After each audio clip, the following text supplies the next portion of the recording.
Merced County's news voice since 1936. News Talk 1480, KYOS, Merced.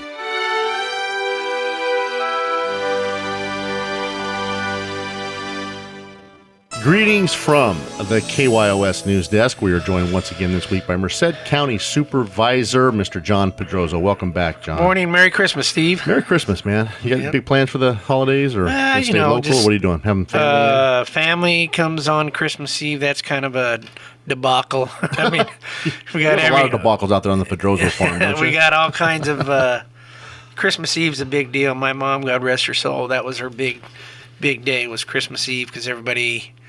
was all the whole family and stuff. That's usually what happens when you get married. You spend Christmas Eve at one family and Christmas Day at the other. So this year will be kind of fun. I mean, with all the grandkids, and then so that'll be Christmas fun. Is a young person's day. Yeah, we have a friend of ours that he's been Santa for years and years and years, and ever since the kids were little. So Santa comes, and it's a fun deal. So it's a nice. It's kind of be a little emotional because my dad, passing and everything. But it's your first Christmas without him. So it'll be kind of. But it's a good one. But absolutely. And like I said, your dad lives on in you, and he lives on in Josh and Josh's son, and but Santa. That's what eternal life is to me. But at my dad's funeral, Santa showed up and put a candle on the coffin and everything. How so cool it was is really that? emotional. It was pretty neat. That's so, awesome. anyways, we haven't seen him since then. Well, we know we're going to be doing on the 23rd. Is that 23rd? 23rd. Sunday the 23rd at 5:20 p.m. 5:20 p.m. Kickoff, Seattle, Washington. The 49ers versus Seattle Seahawks. Yep. Win that, we clinch the division. Yep. Looking good for that first round bye. I'd be very good. Green Bay's playing good football right now. They're on our heels. I wouldn't expect them to lose again. Yeah, that's okay, but as long as we can get him to come home, play here at home. Yeah. Well, I think we could even beat them there. I mean, I know, but it's always nice to be at home. But you were talking about how you were a little bit frustrated last week when we played New Orleans. Or New England, when you go up 31-3. 31-3, and then you kind of pull things in. And yeah, well, that defense in the first half was just unbelievable because Brady was getting really frustrated and didn't know how to respond to a defense that's so good. And then the second half, they go to that prevent defense, which almost makes you prevent you from winning. Yeah, that's Harbaugh, though. I mean, Harbaugh does that. He gets a lead. He protects. He does the math. Bill Walsh used to do the same thing, though. If you think back, Bill Walsh used to do the same thing, and you'd get so frustrated because you go to that zone, and when you have in front of you, keep the clock running. When you have a quarterback like Tom Brady, who's reincarnation of Joe Montana, I mean, you could see it in his eyes. Yeah, but he's no Joe Montana. Oh, come on! There's only one Joe Montana, John. I can agree, but he's got that same look that Joe used to have. He's a good quarterback for sure. But you got to stay. Our defense. One of the keys was when Justin Smith went out, so they weren't as strong coming from both sides because you had the other Alden Smith, and then they were trying to do something with Ricky Francois and how do you think our quarterback McDonald? How do you think our quarterback played? What can you say? What can you say? Amen, brother. I mean, he got NFL Offensive Player of the Week last week. He's a stud. I mean, he's just a stud. He's a physical stud. So he can we'll run. see. He's big. He's strong. I think where we'll be. I think what the difference this coming Sunday is going to be because with Seattle. We're going against a rookie quarterback, and I think that with a defense like ours, it's going to be a little bit different. I think. That's my Seattle hope. scored 104 points the last 2 weeks. Yeah, but they've been running up the scores. Did you hear what he did? They did fake punt, with the and Pete Carroll and Jim Harbaugh. There's no love lost there. That's okay. It'll be a fun game to watch. So go Niners. That's the night before Christmas Eve. Go Niners. So we got a cool weekend coming up. Yep. How'd the meeting go with the ambulance contract on the 18th? I was Steve, heavily attended. I know that for sure. Very heavily attended, and it was overflow crowd. In the other two conference rooms, we had 310 and 301 both full, and plus the chambers were full. But I think it was really good. It was emotional for the employees that work at Riggs. It's and it's kind of emotional for anybody that's lived in Merced their whole lives or been a part of Merced for I want to say 20 plus years or better, because that's all we've known. And we hit this topic a couple weeks back, but I think that what was brought up there's to the forefront was the big concern was how the RFP was handled, and what is the RFP? The request for proposal of who's what was the big deal about that? Well, at first it was. What is a request for proposal, real quick? Because I don't know what that is. That's a contract that they submit a bid to the county, and then the county has to accept it. So you have it's a bid process, a bidding process. So a request for proposal is something that goes out to a potential contractor, and then they can submit their bid. Tailor their bid around the request for proposal. Right. What was the controversy about that? Well, there's a couple things that you had. Riggs SIMSA, which is now it's still Riggs, but it's controlled by SIMSA. That's an acronym. SEMSA. SEMSA out of Reno, Nevada. Yeah, okay. And they submitted a bid. AMR submitted their bid. You always the way it's set up with these, if I understand correctly, is as when you submit an RFP, request for proposal, you get a little bit of a caveat, a little bit of a plus because you're a local vendor. Well, Riggs Ambulance was a local vendor. So are they still considered local even though they're owned out of Reno now? That's where the contestment came from. Okay. Was after it was awarded through the county that Riggs was going to continue to contract with the county. AMR contested it to the state emergency EMSA, contested it, saying that Riggs got the local vendor points, which in all reality, Riggs is no longer local in their eyes. In the eyes of the state of California. Right. So we had to withdraw subtract those points that you had previously awarded them. So then, of course, Riggs SIMSA got upset, rightfully so. But there's a lot of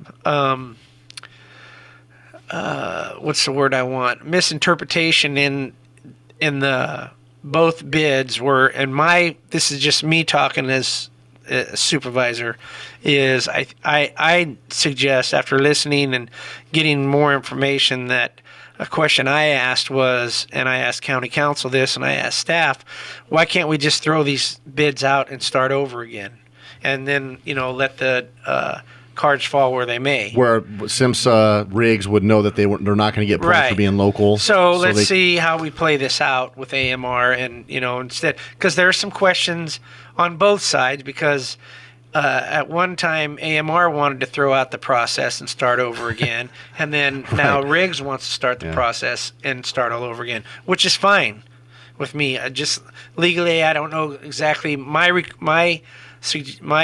request was, why can't we just throw it out? After listening, and I've talked to some people, and there's some questions that the ambulance service over on the west side hasn't been real good, and so we need to look into that. It's not my district; it's in Supervisor Kelsey and O'Banion's, but I know there's been some concerns about the coverage, or status zero or zero status coverage, which means when I've learned a lot about ambulances here in the last 3 or 4 weeks, but it's a coverage thing. So when one has to leave from Santanella to, say, Los Banos, there's no response to emergency. There's no coverage in Santanella for at least 10 or 15 minutes, which is huge. No one wants to use the ambulances, God forbid that you have to use them, but they have to have coverage. Right. So, and then that's where the state gets involved, because they have to meet, each county has to meet, from what I understand, what the state requires.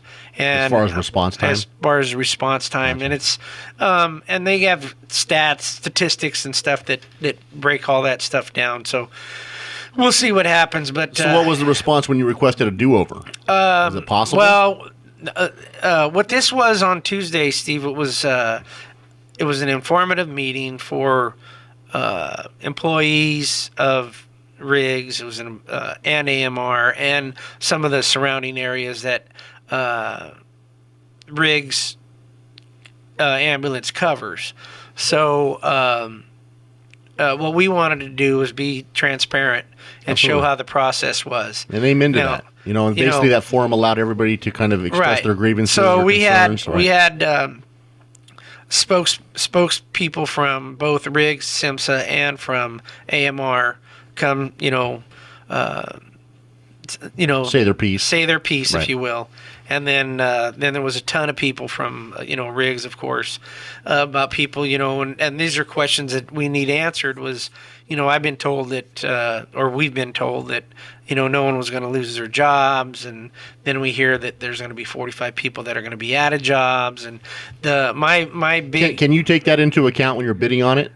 Well, I think so, but I don't know how it's going to work now because. But the state of California will allow you to take into consideration a loss of employment in your area should you award the contract to one or the other. And they should because, our unemployment right now is I think at 17% or maybe a little bit lower, but it's it's still, and around the holidays it's going to go down because you got people employed, part-time workers and stuff. But on the overall, just to round off numbers. Say we're at 20% unemployment. You submit that, and if you look through the whole picture, I was talking to one of the businesses here in Merced that supplies the tire service for RIGS ambulance. Well, to them, because it's a local, it's anywhere from $35,000 to $40,000 a year that they get by servicing their tires. The multiplier effect, right. So then, if you look at that, the people that it impacts that work there at RIGS, whether they have a house here, whether they shop here, whether they, whatever they do, they're local. Right. And that money stays here. Now, and you're allowed to bring that into the decision-making process at the state level. I think that should be...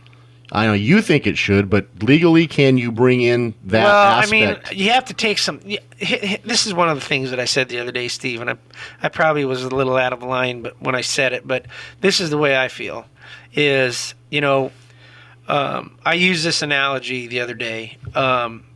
This is why people get so frustrated with government, and it sucks. That's what I said. But it's like when my kids were young, if one of them grabbed a toy and the other one, from the other one, he was playing with it, and say my daughter or my other son went and grabbed it, well, you're not going to let the one that grabbed it have the toy. You know what I'm saying? Absolutely. So you're going to take it away from them, set it aside, and then start over again. Right. And that's what I was trying to say. We told RIGS that they had it. Then there was a complaint filed with the state. Then we said, okay, we're going to move the process to AMR. Well, that's why...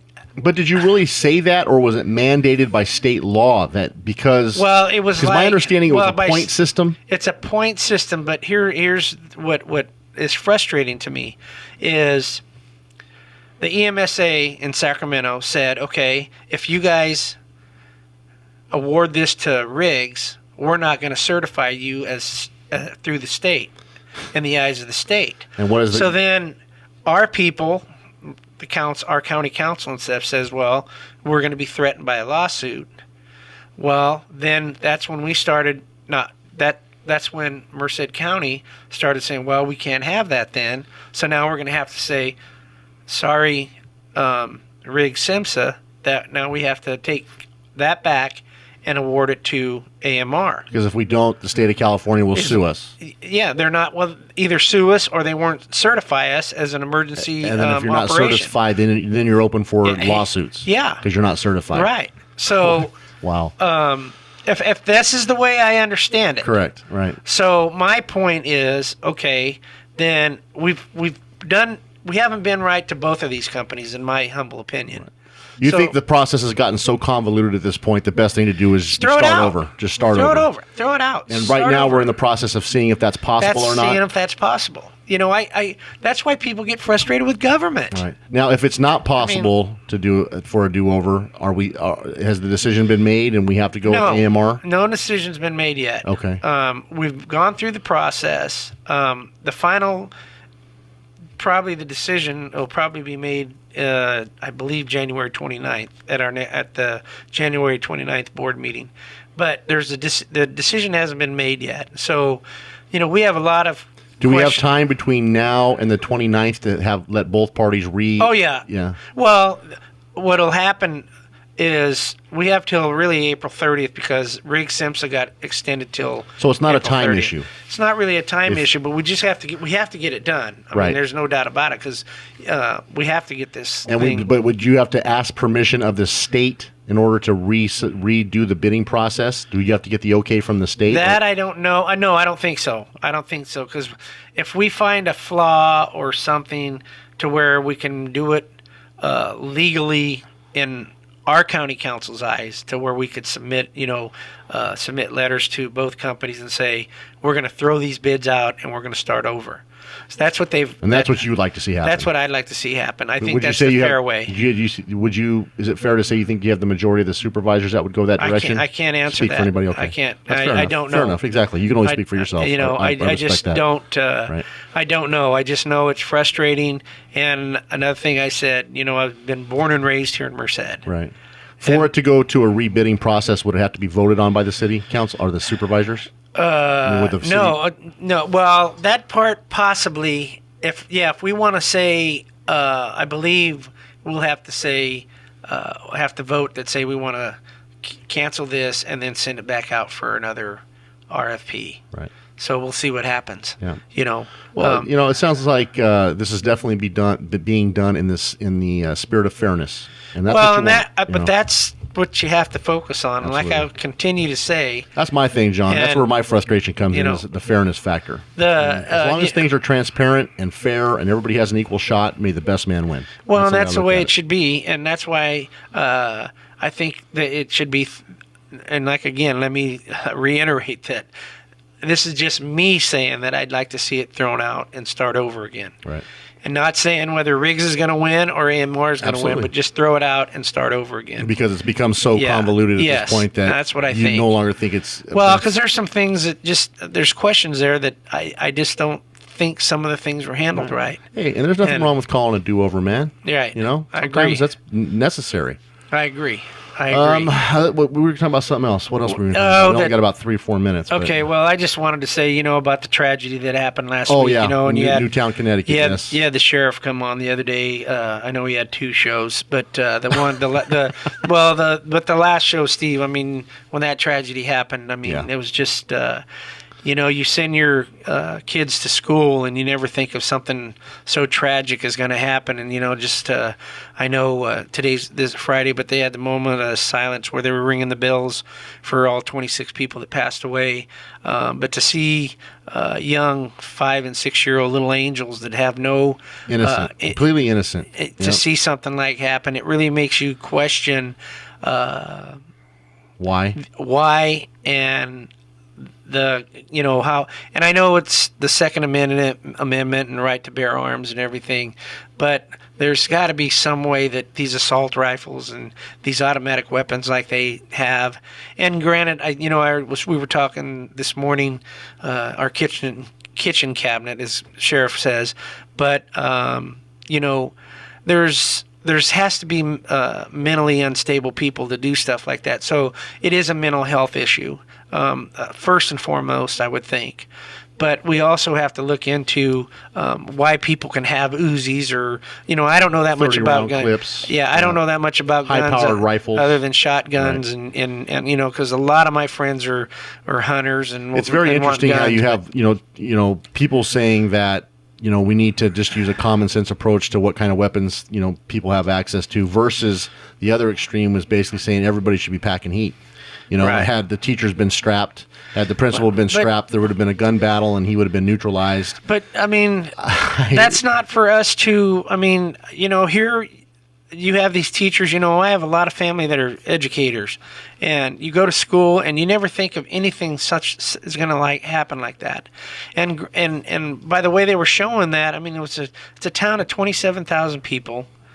It's about the size of Atwater. About the size of Atwater. The school was, you have fences around the school, but if someone wants to get in, they're going to get in. That's the scary part. That's the frustration in the whole situation. And, I don't care what laws you pass. You can't stop this. It's unstoppable. If someone is hell bent on causing that kind of destruction, but it can't be stopped, and that's the helplessness that people feel. To see though, I mean, I'll be honest with you. I'm very soft-hearted, so I get very emotional on some things. But I think everybody did. I mean, I can't tell you the effect that had on people last Friday. Just people that were just speechless. I mean, really speechless, and just thinking, about their own children. And well, that's it. I mean, I think now, as my grandkids are starting to get, well, and I still have one that is, I mean, my oldest one's 8, so he goes to school. But the other 3, I mean, as they start, what's the safest place for kids you think is going to be at school. Right.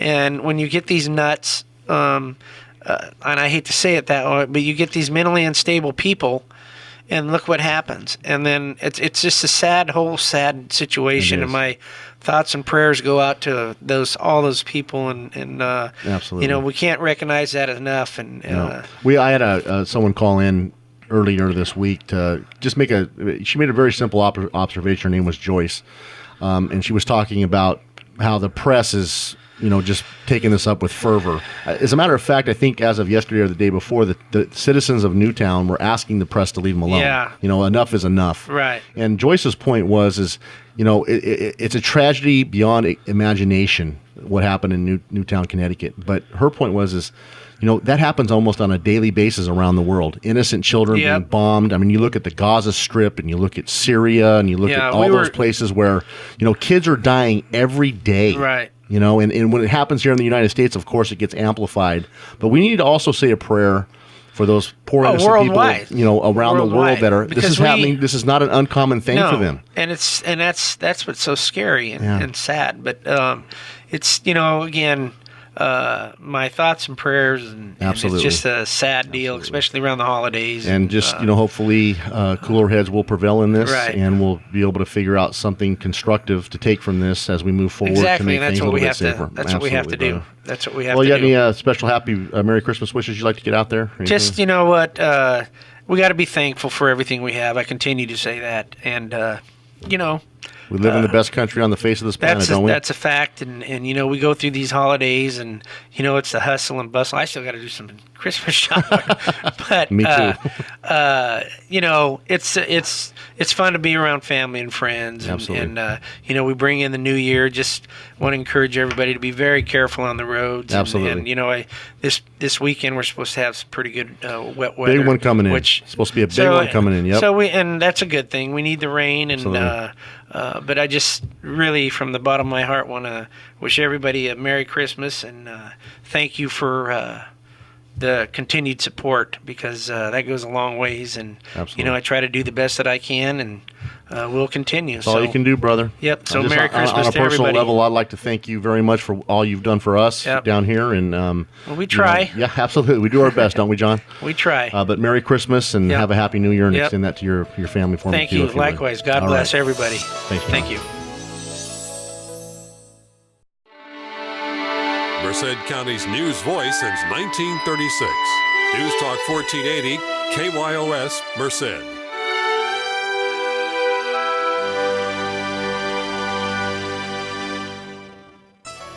Greetings from the KYOS News Desk. We're joined once again this week by Merced County Sheriff Mark Pazin. Welcome back, Mark. Thank you very much. You ready for the holiday weekend here? Yeah, I think so. It's going to be rainy. Yes. Starting I think tonight. Friday through almost Monday, Christmas Eve. Yep. 1 to 2 inches, steady windy rain. Windy. Oh dear. Here's the $50,000 question: did you get your Christmas shopping done?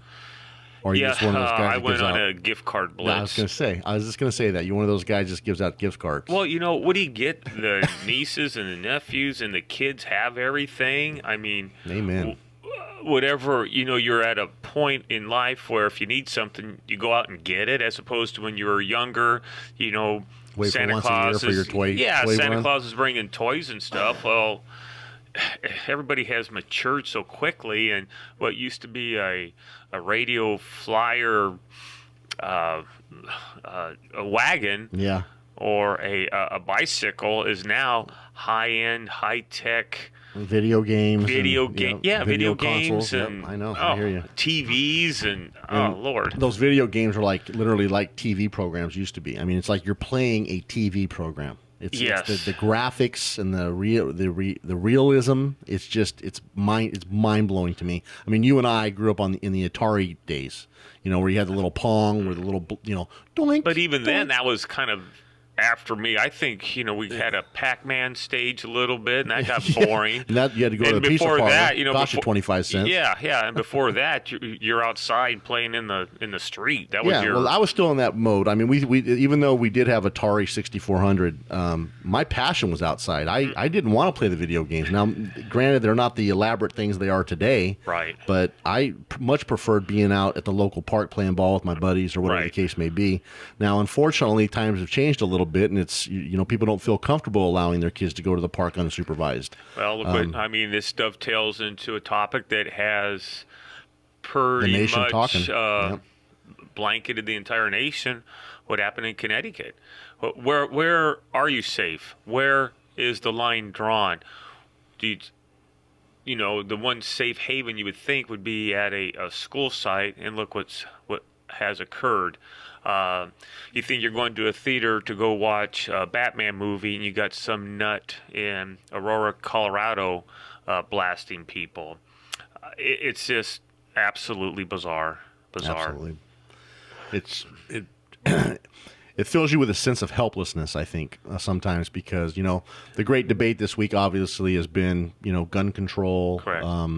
How far to take it, what is the correct approach, and you get the whole spectrum from the extreme right saying that everybody should be armed, to the extreme left that says no one should own a gun.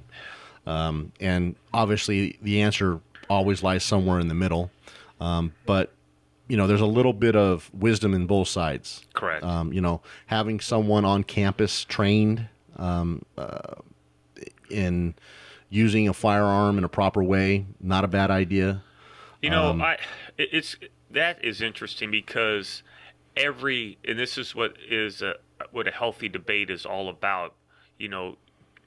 Prognosticating or speculating or hypothesizing what could occur. These persons, obviously I think we can stipulate to one point. These people that do this are sick. Okay? I would also stipulate another point, and I know this is not easy to hear or even easy to say, but my belief is that if someone is hell-bent on doing something like this, it's unstoppable. Correct. And I'd have to go ahead and concur with that. So you put that two-pronged test, that two-pronged stipulation together, you could arm anybody and everybody. Would you really stop a madman, a mad person, a mad female from going out and doing harm to others? Look what happened at Fort Hood just a couple years ago. That was a military person that was entrusted to be on the grounds and wiped out in an act of what I would submit to you, domestic terrorism, and killed his fellow soldiers under the guise of Allah, under the guise of some religion. Here, we fast forward to Connecticut, and whatever made this person snap will maybe never be identified. Was it, through DNA, through some genetic testing? They were talking about that ad nauseum all week. How do you tell? And here's something else that occurred, which people have probably forgot about. In 1989, I believe, Stockton, California, Patrick Purdy had an AK-47 and wiped out a few kids and injured many more at a school site in Stockton. 1989. People have forgotten about that. Where was the chance or the outrage or a person's positioning themselves to ban assault rifles then? See, 1989. 20 plus years ago, almost a similar incident, maybe not in depth and scope as what happened in Connecticut, but still a similar situation. So we have plenty of time to do something. You can't legislate people. And by that I mean, we already have laws on the books regarding auto theft, burglary, murder, et cetera, et cetera. Does that stop a human being from violating those laws? So I juxtapose that to, can you stop a person who snaps a mental health issue from doing what they're going to do? So I say you can't. I know that sounds very Sad. pessimistic. I do believe that there are some common sense approaches that we can take to somewhat limit the capacity of these insane individuals. Steve, I don't know if that's possible. Let's go back to internationally what has occurred. In Beslan, Russia, remember that a few years ago, where these crazy people also, didn't they take over a theater, wired it, and started a fire? Remember that? I do. And Okay. They took the kids hostage, put them all into the gymnasium. Exactly. Yeah, I do remember How many died there?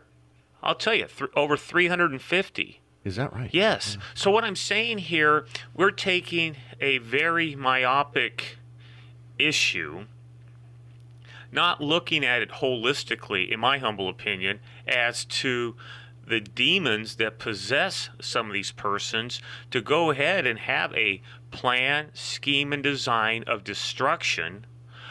And it's not always a firearm. Again, you go to Russia. There was another incident. Well, there was that one in like Norway or Sweden where that guy went out, killed 70 some odd people when they were vacationing on that island. Yeah, with a handgun. And handguns are outlawed up in the Norway area, correct? I'm not sure. The sad reality is we can talk, in your term ad nauseum about, gun control and concealed weapons permits and all that other stuff. But call me a pessimist, but I don't see any way that you can stop someone from doing something like this if they are hell-bent on doing it. I want people, give them a few minutes here to get a pen and paper and look up Bath Township, Michigan. Bath Township, Michigan, in the late 20s, this janitor killed 45 people with a bomb. He set up like dynamite and such. And that was in the late 20s, maybe the early 30s in Michigan. So you have persons that are just hell-bent on being destructive. And how do you legislate a person's emotional stability? And you can even take it a step farther and say, how do you identify someone that has the potential to do that? You can look at their characteristics. And somebody brought up earlier in the conversation I was having, this kid supposedly, was into those violent video games. Right. And was a loner, didn't have any friends, had a violent temper. I mean, things that probably millions of kids across this country, was he 20 years old? Yes. That's just who they are, that don't go out and do something like this. Correct. So I don't even know, as far as, you were talking about genetically trying to mark people for a propensity to do something like this. That sounds like Star Trek to me, but George Orwell, 1984. Well, and here's, I would also, I read quite a bit, articles in the newspapers and go back through police magazines and such. It appears to me, and I know you'll correct me if I'm wrong, that truth and truth of facts are basically on life support here in the United States. And by that I mean this. Persons will take a truthful act. What happened in Connecticut occurred. What happened in Beslan, Russia occurred. Now, they immediately take this, massage it for whatever their argument is. More guns, less guns. Is it mental illness? Or is it because this kid had a bad day, and if we are to believe the reports that his mother was going to institutionalize him, and that's when he snapped. Some are blaming the mother for having the guns that she could legally possess, but who would to say that, how would she put herself in harm's way if she thought her kid was going to just go off on her, shot in the head 4 times? So again, if we have truth and facts that are basically on life support because no one wants to accept what or they want to has manipulate occurred, them to prove their point. Exactly. Then how are you going to get anything done? Right, and it's not, and I think we have a terrible habit in this country of pointing fingers too. Sure. We always have to blame somebody. Of course. And sometimes there's just blameless acts. I mean, obviously, the guy that perpetrated the crime is responsible for what happened, and he's certainly to blame. But beyond that, you just can't put the blame on any one specific thing. And it seems like we try to do that. We try to just to whittle it down so that we can point a finger and says that's what caused that. What they're trying to do, I believe, is over analyzing. Absolutely. It's the paralysis of analysis. Now all of a sudden, we're going to have a commission at the highest level. Okay, you just had. And I'm not trying to be snippy about this, but you just had the Bureau of Alcohol, Tobacco, and Firearms just got out of Fast and Furious, who allowed straw purchasers to get guns into Mexico under the guise of trying to track them down, which caused the death of a Border Patrol agent. Okay, so now all of a sudden, at every level, whether it's federal, state, or local, we got to have a commission. We got to look into this. What are you going to solve? You already have laws on the books. And like I said earlier in our conversation, you've got laws against burglary, murder, rape. They're still occurring. Do we need a commission on that? Right. We know it's happening. Yeah, and I think it gets to a point where it's so oversaturated. And I talked to a lady that listens to us. She actually said she stopped by. Her name is Joyce. She stopped by the toy drive and had a quick conversation with you, she said. Oh, yeah. But she called in, and she made a very interesting point that, the citizens of Newtown, Connecticut right now are asking the press to leave them alone. Correct. Enough is enough. Correct. And she also brought up the point that, a tragedy like this happened in the United States, and it's going to be illuminated, obviously, because of our media. But she says things, she made the point that, kids are dying all over this world every single day. Right. In much higher numbers than, the 20 that lost their lives or 26 that lost their lives in Newtown, Connecticut. Yet you never hear about them.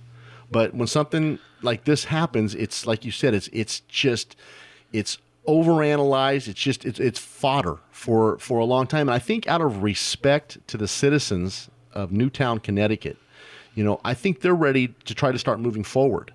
And as long as every time they turn on their TV, this is rehashed over and over and over again, it's hard for them to, look ahead and start mending the wounds. Well, if you turn on the TV, in fact, this morning at 9:30, there was, I think 9:30 East Coast time and 6:30 here, they had, 5 minutes of silence while they basically stopped all television to showcase the kids and the adults that died. So again, it's a week after the fact. We're probably going to be, and I don't want to sound like a Grinch or a horrid person, but to your point, we're going to be inundated throughout the entire weekend of funerals back from Connecticut. And I understand in reading some of the media and listening to the news on the national level that you're correct. Those persons just want to be left alone because the media is looking for one little sliver of something new to add to this horrendous situation. I think that the citizens are appreciative of the support that the country and the rallying that the country has done behind them to help them get through this. But there comes a point when enough is enough. That phase of it, you support them initially and express your grief and your condolences. But there comes a point where the next step needs to be taken. And the next step is to let the individuals grieve individually. Correct. Because everybody's going to handle this differently without having a camera, outside your home or in your town to catch your emotion. Because, I know that, I'm the kind of person that, if I get caught up in an emotion, I'm walking down the street to go to the post office to put my mail in the drop slot, I could break down crying. That's just the kind of person I am. Do I want the world to see that happen to me? Yeah. I don't. And I think at this point... You're like the John Boehner of California. He cries at the drop of a hat. Yeah, well... there's a point... the timing of this is bizarre because it's the Christmas season. Absolutely. And I'm sure last week a lot of the gifts are in the tree. You're going to have these that are going to be unopened. Christmas trees are up. So I think that added to a already baseline of emotion. It accentuated it beyond beyond its normal proportion had this unfortunate tragedy occurred, say, in the springtime or summertime. Yeah, but it it's being certainly the Christmas amplified. season, holy mackerel. But those people's healings are going to come from family members in their community at this point. Yes. There's no constructive purpose that the press has at this point, in my opinion. We need to leave them alone. Exactly. We need to let Newton, Connecticut get back to mending themselves and moving forward and leave them alone. I don't disagree. But, what's going to happen is, now that we have this commission at the federal level, Absolutely. It's going to just keep pulling that Band-Aid off. There's never going to be any healing. Fingers are going to start pointing. I wish they'd be more concerned about the economy and getting that tightened up rather than trying to figure out another gun law to satisfy the pacifists, or the pacifists going ballistic, no pun intended, on those persons that want to carry guns. I think everybody just needs to take a breath and start to worry about the economy. Yeah, amen to that. I mean, to kind of segue into that, do you have an opinion on where we're heading with all that? I mean, are taxes going up January 1st? Should we just start anticipating that? Yeah. Yeah. I think so. I mean, we've already got Prop 30. That's already implemented, I think, as of January 1st. And I guess to the point that I think we also agree on, you're worrying too much over here about something. I understand it was a tragedy, but you have something here and now that's real, that's going to be affecting everybody starting January 1st if you don't get your act together in Washington, D.C. Yeah. Washington, D.C., in my opinion, right now is bizarre. Oh. It makes no sense. I mean, this is getting like Twilight Zone-ish to me. I was watching last night that there was a Plan B that was going to be voted on, but then the voting was suspended because Boehner couldn't even get his plan through his people. Right. I mean, it's going from the ridiculous to the sublime almost, Right. It's scary. It's scary to me that we are this dysfunctional. This is almost like a Saturday Night Live parody. Amen. Like, but you can't write this material. You can't. What It's what is crazy. going on? Yeah, like you said, it's like a comedy skit up there. It's so ridiculous that I laugh because I don't want to cry. But Right. the fact of the matter is there's going to be real tangible consequences to everybody in this country in 3 weeks. Exactly. Yeah, less than that, really, in 2 weeks. 2 weeks. Yeah. Yeah. I mean, January 1st rolls around. You are going to feel a financial pinch in your life, period. you're going to. Here's an interesting soundbite. You're going to feel the effects of an ineffective government. Amen. Okay? And that's what's going to occur. So, again, while they're taking up issue with gun rights, the Second Amendment, regardless of where you stand They've on gone that home for position. Christmas. Huh? They've gone home for Christmas. Did they really? I think they did. I thought they were being held over Nope. for I the was weekend. talking to the Tea Party boys this morning, and they said they adjourned for the holidays. So we know nothing's going to happen until the end of next week for sure, and that gives us about 3 or 4 days. Well, again, the effects of Washington, D.C.'s ineffectiveness is going to blanket us all. Is it ever going to change? I don't see how. I don't see how. Even within caucuses, regardless of Republican or Democrat, they're fractured. And you've got conservative Democrats that I believe Nancy Pelosi can't control, and then you've got conservative Republicans that Boehner can't control. So, hence, what do you have? Then you get in with crazy Uncle Harry Reid out of Nevada. That character. And Mitch McConnell. Yeah. that guy's a character too. Yeah, I mean, good. Now, let me ask you a question, Mark. I know this is really a deep question, but if things continue the way that things have been going here at the federal level from here on out, at what point, or will there come a point where you say this experiment that we call the United States democracy has failed? I don't think it'll ever fail, but we will be realizing a new norm. Does that make sense? The norm that we have today? Exactly. That Nothing ever gets life done. is fractionalized, that the parties are in disarray, Republican, Democrat. Then you throw in, some of the ancillary folks, libertarian, maybe the more liberal folks. And when you are so passionate about your thought process and there's no room for negotiations, or compromise, you're pretty well paralyzed. So nothing in effect is done in that kind of environment. Yeah, because I was listening to the media and reading the newspaper, and Boehner comes up with Plan B for the president to review, and it started off as $250,000. Your mega superstar. Taxes were going to go up on 250 plus on January 1st, and the 250 below were going to continue to have their tax cuts. Right, Boehner countered with $1 million. Exactly. The president compromised and went to $400,000 a year, and also threw the hook in of a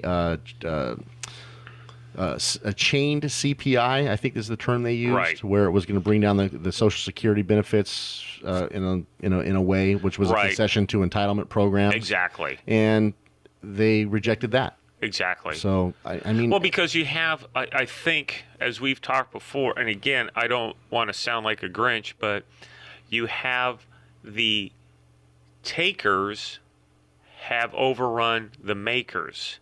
So the persons that actually produce and get taxed and put money in the local, state, and federal treasuries, AKA the private sector. Exactly. Even those that are employed. I'll even go that far because they're paying into Social Security regardless of what you do. But then you have those that are entitled to programs and getting local, state, and federal monies for whether it be unemployment, whether it be Social Security benefits, whatever the case is. Food stamps. Yeah, how are you going to convince them? Daycare supplements. How are you going to convince them to throttle back? Well, You're not. Benjamin Franklin warned that if there ever came a day in this country where the people could vote themselves money by voting in a party, that the democracy would be over. I don't disagree with that. And it shows you how insightful they were back then. Absolutely. During the writing of the Constitution. What do you think those guys would think if they came back today, if they could reappear and see what the state of our government is in right now? Oh, I think pissed, wouldn't they? I think their white wigs would fall off. Seriously, their hair would be on fire. Right on. Well, we're going off the financial cliff. We've got psychopathic people with access to high-powered rifles and high-clip magazines. Let's end this holiday program on a more of an upper note. Okay. And wish everybody a Merry Christmas and a Happy New Year. And as flawed as the system is, it's still the best system in the world. It's still our system. Absolutely. And this is the best country in the world. And try not to give up hope. You can't. You have to persevere. And we've been talking about some of the harsh realities that are probably on the negative side, but I got to tell you, Joyce, who you had mentioned, did stop and said she listened to us. I was at the Merced County Sheriff's Posse up in Hilmar last Sunday, and we have some listeners that belong to the Merced County Sheriff's Posse that listens to us up in the North County in Stanislaus, and compliment you on grilling me like a swordfish. So they're out. We have a lot of great listeners that. Absolutely, we have a great community. We do. We do. I mean, we have a. My point being is that for the Cops for Kids, we had a lot of toys donated. We're taking care of a lot of families with some financial. In fact, I had a few extra toys in my car, and I stopped a few folks on Main Street and over by the Hotel Tioga, and I was in uniform. They probably thought they were. Something bad had happened, but when I gave them a toy, cute little kids and everything, and you could tell they were probably little socio and economically under the weather, so to speak, and so a lot of people are. Yeah, so gave them some toys and out of the car. And one other quick bit before I let you go, the Merced Rescue Mission sent me an email this morning pleading for hams. So if you hear this Saturday morning or even Sunday, because you still have time before the holiday. Are you telling me John Pedroza, the biggest ham around, is going to volunteer himself? You can feed a lot of people with that ham, huh? But Sorry, Don. if the spirit moves you and you have some extra money and extra ham laying around, from Bruce Metcalf in the group over there. I'm not. I don't know who it was from. It just said, please get the word out that we need some hams. Okay. So Okay, if you have the time, drop a ham off at the Merced Rescue Mission. They're over on Canal, right? Yes, exactly. And just your fellow citizens would much appreciate it, and have a nice ham meal on Christmas, and be because of you. Very good. If Okay, you have buddy. the time. But other than that, on a personal note, Mark, I just want to thank you for coming down here and making the effort for the last year. It's been very informative. I hope, like you were saying, that what we do here is beneficial to our community, because that's our purpose. Exactly. And I just want to say thank you from the bottom of my heart for making the effort to be down here, and Merry Christmas and Happy New Year. Back at you, buddy. Thank you. We'll see you next week.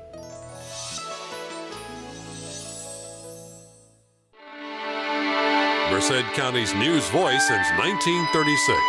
News Talk 1480, KYOS, Merced.